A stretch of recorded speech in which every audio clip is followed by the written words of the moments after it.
No, that is confirmed, rather, an XP. So we are going to see Rome, Faromis. Oh.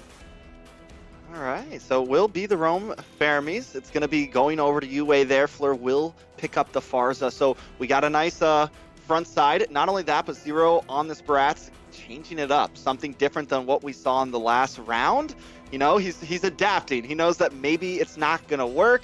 I'm going to bring in something a bit bulkier. And there's the Barats that we've been talking about for the past hour, right? So he brings that in. And with that, having the Farza behind, you know, you have that nice front-to-back composition. Someone to create some presence in the front line as General comes in and UA or Fleur is going to be able to drop those feathered airstrikes. I actually like GOSU's lineup. I'd hate to, again, keep making this all about MPLPH, but it looks very Blacklist. I mean, those are signature picks that our M3 World Champions would bring in, and this would not be out of their territory to have drafted in the last few weeks of the competition. But looking at LG, man, Legacy, last pick in that Karina, it's very unken. If that makes sense. It's very unken because they only really have one solid way of CC, and that's the Grok. That's their only confirmed CC. That aside, they need the DOT and DPS and burst their way into a win. If GOSU has their way, if it's GOSU's initiation, then LG's left just holding multiple pieces of a puzzle they can't finish. Yes, we will see what happens as we are now jumping in to game one. First series of the bottom bracket. This is Team GOSU going up against Legacy. Will Legacy be made tonight, or will one of these teams fall? Definitely excited to see how this plays out, Leo. And as it is, it's not a mirrored jungle, actually. It's vertical here between Ken and Zero. It's orange for the Barats, and then look at this. Look at how they're making a beeline for this little Wanderer. Definitely going right for it. I'm excited to see how things move in once we get into like a few minutes. If Fleur can make the rotations with these, hold on a second. They might want to try to make things spicy very early on, but everyone backs off. But yeah, I'm wondering, oh my God, a flame shot from Phoveus comes up. First blood on the board already, Leo. Oh man, UA. Again, this is something that you have when it's Rome Faramis. You really don't have this problem when you're in mid because you kind of anchor down. When you're Rome Faramis, you have to go around. You really have to spread around the utility you have. And at level 2, you have for the most part what you need. And look, they're gonna try to make up for it. There's a pull. Gold is going to get caught up, taken down. Yuki picking up that kill, so now it's 1-for-1 on the board. I would say taking out that gold lane is going to be a bit more important as we creep into the game, though. So far, so good. Stats say that Gold has a lot of kills. I'd say top 5 in NACT right now, but he also has a lot of deaths. So LG could be in their best interest to actually protect him. I don't know if Obi has the time, because Obi's spending a lot of time in mid. If these fast rotations towards Gold happens more often, then that's where we might see, and that might be the cause of the biggest Gold lead. Oh, so far! Obi! Obi able to flicker out, get out of that feathered airstrike, and now Fleur going to quickly rotate down to this turtle, which Ken has already started, but all the members are here. The fight is about to break out. EXP comes in, Demonic Force locked onto Fleur, but the turtle goes over to Yuki. Ken now in a bad spot. JC trying to close the distance, can't quite get the finish, but Fleur does get taken out off cam. EXP able to pick that up with this Phoveus. Will he be able to escape though? Wild charge, the re-engage. Ken brought very low. Colt Altar comes out. Oh. Is on them. They take the kill. EXP and Ken both go down, Leo. All right, so we did mention in the draft how there's only one real solid CC for Legacy, and that's in Obi's Wild Charge. But in the face of GOSU's utility, and again, if it's their fight to take, they were fighting on their side of the jungle, albeit a small corner of it. And then you have the critical mass of UA's roaming Faramis. He already has a Cult Altar. He has a bit of CC as well with the Shadow Stampede. And then this is what happens. You have about 1,000 gold lead, maybe a little more, and eventually the map will start to turn blue. That's what GOSU wants, and they're in a spot where they can actually crank it up to 11. They can speed it up. Look at UA. Look at the confidence in this Faromis. Yeah, I mean, I think that fairness is going to be the key, right? It's going to be something that even if they get the one set, the one big CC set that they have, as you said, they're going to be able to they're going to be able to withstand that. They're going to be able to get away. Here it comes. A nice wild charge on a UA. He's going to be able to Shadow Stampede that out. Ken gets pulled back in, but once again, they're going to be able to deal with that initial attack that Legacy brings. So if Legacy wants to take this, how do they deal with that? Do they play a bit more responsive and wait for GOSU to come to them? Yeah, so we already foreshadowed a little bit of what might happen, because what Legacy wants to do is put together this giant puzzle of damage over time.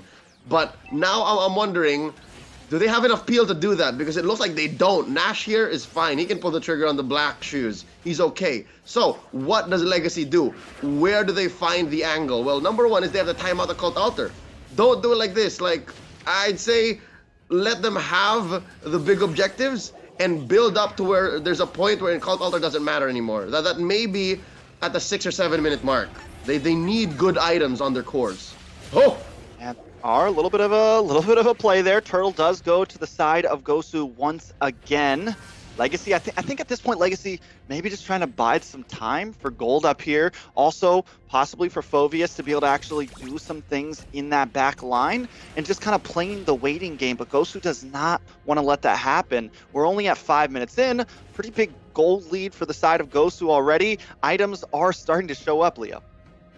Endless battle on gold, and at least 5 minutes in, you have some semblance of build on XP here on the Phoveus. What happened about a minute or so ago? That was step one in the grocery list of things LG has to do to make it back in this game. They have to first force out the Cult Altar and then weave out of it. They can't lean into it quite yet. So that's one, time out the Cult Altar. And then number two is get a solid pick off. Doesn't even matter. Can be Fleur, can be General, hell, even Zero if they can do that to a Barats. But that is their first and second step, and then they can go from there. That's how Legacy can bounce back.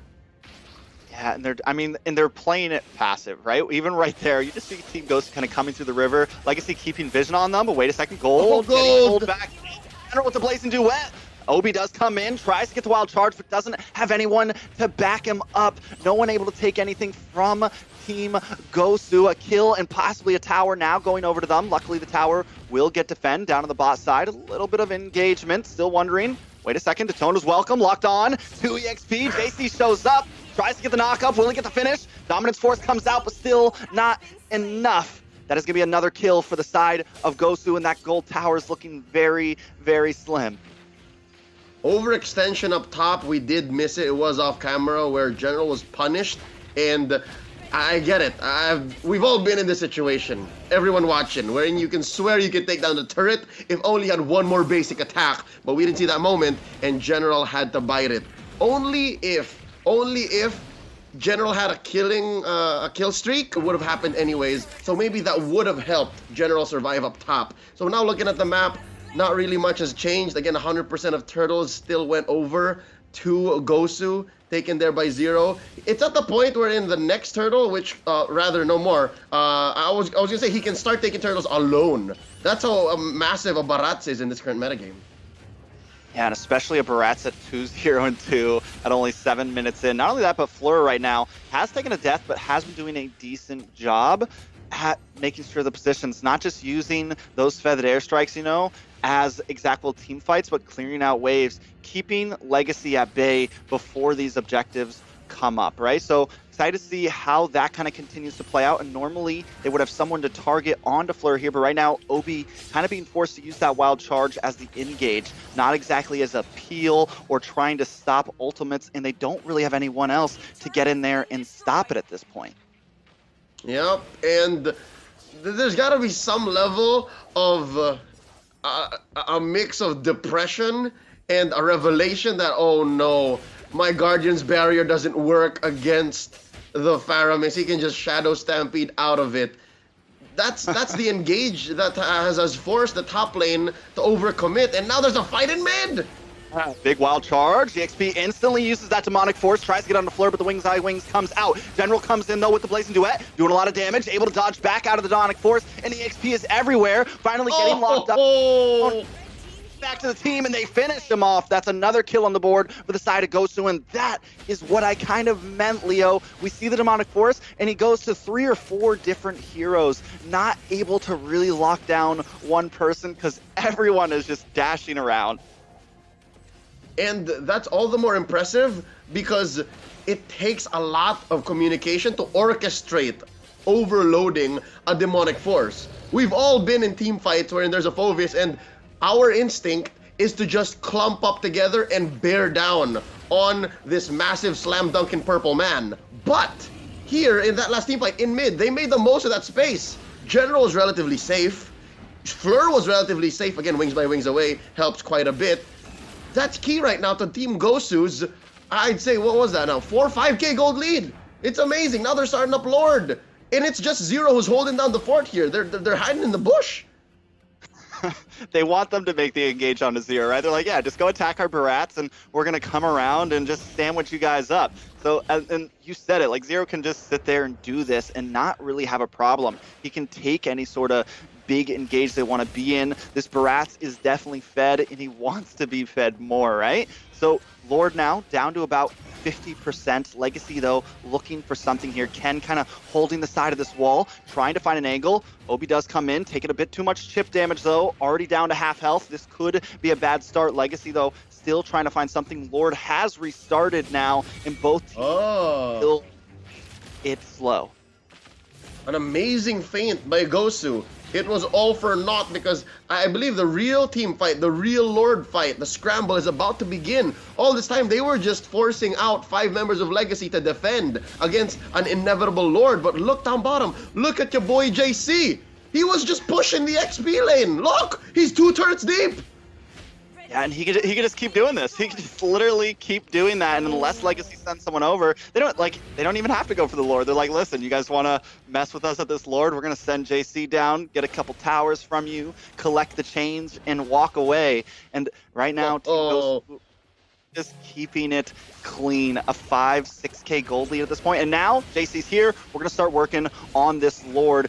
Can Legacy do something about it? Fleur brings down the feathered airstrike, trying to keep them up, but a possible conceal play. Obi comes in, wild charge. General picks up, but the Lord goes to GOSU still. Not enough from Legacy. JC now picking up another kill. 2 members of Legacy are down as Zero connects onto Ken here. JC also has his back.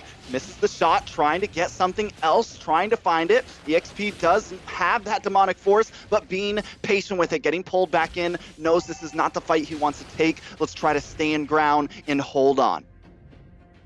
3 Cs, 1 GOSU, that Lord, and that team fight. Again, a 2-for-none pickoff plus a Lord, huge win. 3 Cs, confidence, control, Claude. All right, General there just understood, and I think the shot call came from either him or Fleur to hold their ground and say when Cult Altar's coming out, say when there is going to be, Does get deleted. Obi, though, will be next. General has his back, but General needs to try to get away from here. I love the quick response. Now JC, though, finding someone, able to pick up Nash. XP now all alone against 3, gets pulled back in from that Shadow Stampede, looking very low. General starting to shred down, and Lord is still coming. Zero marching down the bottom lane with it, uses the Daytona's welcome, able to lock onto Ken, taking a few tower shots, but he's bulky enough to do it. Maybe not bulky enough, though. Ken picks him up, a little overextending on that welcome. A decent push for GOSU, but possibly a little flawed in those final parts. It's the Barats who got welcomed into the loving arms of Legacy's inhibitor turrets. Now, not just the turret, you have to consider it was the turret. He spent, what, a good 5 or 6 seconds underneath it, plus 2 heroes. So yeah, definitely Zero overstayed his welcome and he was punished for it. Where did that put the turret? Just under half health. I'm saying that's not worth it. And if Legacy can find ways to make GOSU commit like that, then maybe they can shrink the 6k gold lead. I'm hoping for maybe a 2k gold lead or a 1k gold lead. If they can, then they can fight back. It's clear that you can see the item difference. It's clear that Legacy is short just yet. Look at their Clint here. Look at Gold. He has the Malefic Roar, has a Berserker's Fury. I'd say he needs one more item. I'm thinking maybe either a Haas clause for some level of sustain. These team fights are going to go a long way. Or maybe a bladed spare just to throw no caution to the wind.